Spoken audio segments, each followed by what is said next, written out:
আসসালামু আলাইকুম রহমতুল্লাহ। সবাই কেমন আছেন? দুবাই গ্লোবাল মার্ট থেকে আমি শরীফ আপনাদের সামনে চলে আসলাম। আরেকটা ল্যাপটপ আছে আমার কাছে, সেটা হচ্ছে ডেলের ল্যাটিটিউড 3190। আর এটার র্যাম হচ্ছে 8 জিবি, 128 SSD।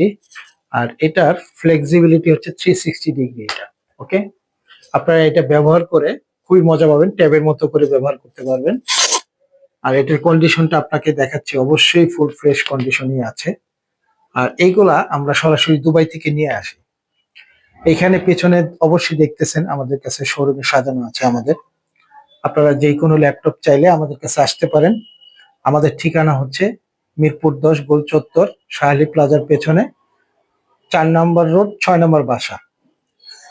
এখানে এসে আপনারা আমাদেরকে হোয়াটসঅ্যাপে কল করতে পারেন, আমাদের নাম্বার ডিসক্রিপশনে দেয়া আছে আর অন স্ক্রিনেও দেয়া থাকবে। ওকে, আর এটা সবচাইতে কম মূল্যে আমরা আপনাদেরকে দিতে পারবো, যেহেতু আমরা সরাসরি দুবাই থেকে নিয়ে আসি।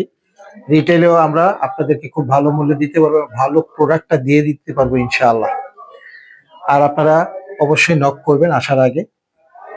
জনস্বার্থে আরেকটা বিষয় আমি আলোচনা করছি বা আপনাদেরকে একটা মেসেজ দিচ্ছি, সেটা হচ্ছে যারা বাসে চলাফেরা করেন, অবশ্যই ঢাকা শহরে যারা বাসে চলাফেরা করেন তারা রাস্তার মাঝখানে ওঠানামা করবেন না। আর কেন ওঠানামা করবেন না, এটা আপনাদের বিবেকের কাছে আমি প্রশ্ন ছুড়ে দিলাম। কারণ রাস্তার মাঝখান থেকে ওঠানামা করলে দুইটা সমস্যা হয়।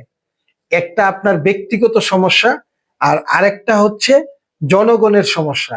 এখন আপনি চিন্তা করে দেখেন, জনগণের সমস্যা সৃষ্টি করবেন আপনি, না আপনি নিজের সমস্যা সৃষ্টি করবেন?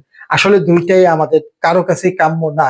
আপনি রাস্তার মাঝখান থেকে উঠানামা করলেন, বাস বাস এমন একটা জিনিস যেটা রাস্তা ব্লক করে রাখে, পেছনে শত শত গাড়ি আটকে যায় 2 মিনিটের মধ্যে।